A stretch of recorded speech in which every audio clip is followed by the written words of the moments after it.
Allons-y, mes chef, mi è un po' se poi si torna a perdere qua a carretta. E cosa ne posso se mi fanno aspetta?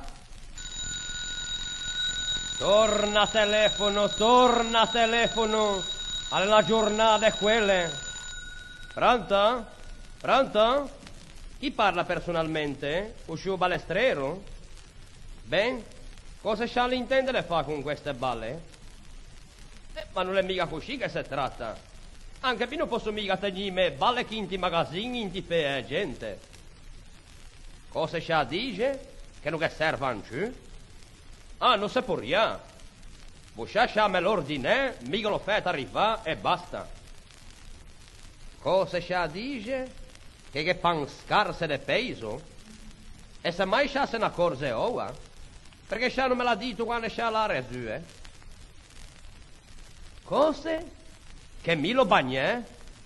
C'ha la mia che c'ha l'offende un commerciante onesto, E me balle sono sciute e posso benissimo fare per isia.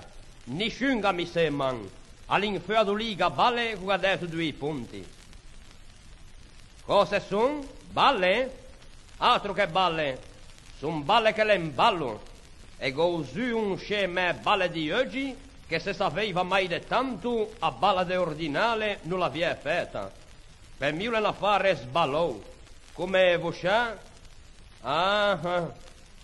Sì.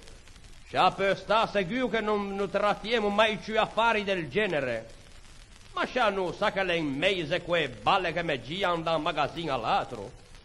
Sono già passate mano di tutti. Ben, già la mia. Cosa me sua le mancine da pagare? Io mancinante li de fea quei balla paese come gugna. E già sa dico, alle una bella braga. Non si può manco pretendere che vi paga a giornata per vostra. Mi è da costensare in te mano o procuratore e basta. Come? Ah, va bene. Sì, capisco. Allora che faccio caricare un caro, Passa a bulla per la dogana e mando commesso quelle balle di feu da darsene aspettalo vostra. Per il pregio? Che lo sa detto, ma s'arrangiamo sempre. Per Roscia si ricorda che le langa di prima qualità. Signoria, c'è balestrero.